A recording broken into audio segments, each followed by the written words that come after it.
বাচ্চাদের বায়না তার নানুর বাসায় যাবে। তো চলে গেলাম আমার আম্মার বাসায়। আম্মা তো বাসায় নেই, সে গ্রামের বাড়িতে। আমার ভাইয়ের বউ আছে, সাথে আমার মামি আসছিল, ছোট মামি। আমাদের বাসায় সেদিন আসছিল, তো ছোট বাচ্চাটা খুব কান্না করছে, তাদের সাথে দেখা করবে তাই। তো ওদের বাসায় চলে গেলাম দুপুরের আগে, আগে। তো ওরা দুপুরবেলা রান্না করেছিল মুরগি ভুনা, রুই মাছ সবজি দিয়ে রান্না করেছিল। তো বেগুন, সিম, টমেটো দিয়ে।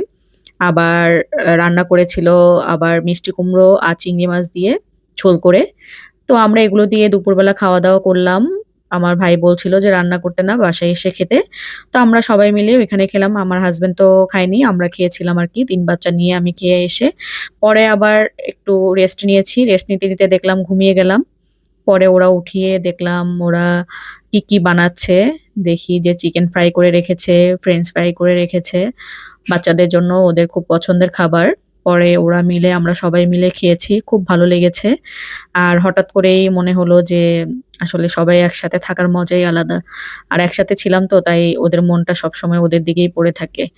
আর এই ছিল আজকের মানে খাওয়া-দাওয়া। তো মার বাসায় থেকে বাসায় চলে আসলাম। আমার পিচ্চিটা আবার মোবাইল দেখে, দেখে আর্ট করছিল। তো সবাই মাশাআল্লাহ বলবেন। ও এখন অনেক কিছুই করার চেষ্টা করে। যা দেখে তাই করার চেষ্টা করে, মাশাআল্লাহ। তো সবাই আমার বাচ্চাদের দেখলে সবসময় মাশাআল্লাহ বলবেন। আমি চাই সবাই বাচ্চাদের দেখলে, শুধু আমার বাচ্চা না, যেকোনো বাচ্চা দেখলেই সবাই মাশাআল্লাহ বলবেন। এতে করে বাচ্চাদের নজর লাগে না, এর জন্যই বলা। তো আর্ট করার শেষে তো একটু ভাবলাম পাস্তা রান্না করি।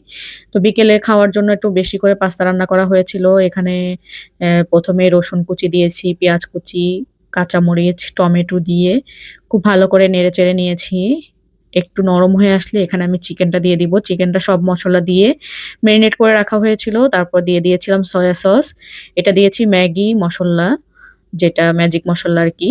তো ওইটা দিয়েছি। আবার এখানে ছিল হচ্ছে গিয়ে গাজর। এটা আমার ফ্রোজেন করা ছিল, ধুয়ে রাখা হয়েছিল।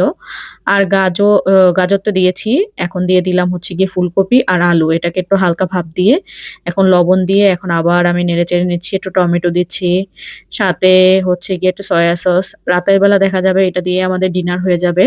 আর রান্না করা লাগবে না। তো এইজন্য বেশি করে রান্না করা। সাথে দিয়ে দিলাম একটু গোলমরিচ, সয়া সস একটু পরিমাণ মতো আরকি দিলাম। আবার একটু লবণ দিয়েছি সবজির জন্য, পাস্তার জন্য। দিয়ে এখন খুব ভালোভাবে মিক্সড করে নিব। ব্যাস আমাদের রাতের ডিনার বলেন, সন্ধ্যার নাস্তা বলেন, দুটোই একসাথে হয়ে গেল। আর বাচ্চারা দেখা যাবে দুধ খেয়ে ঘুমিয়ে পড়বে।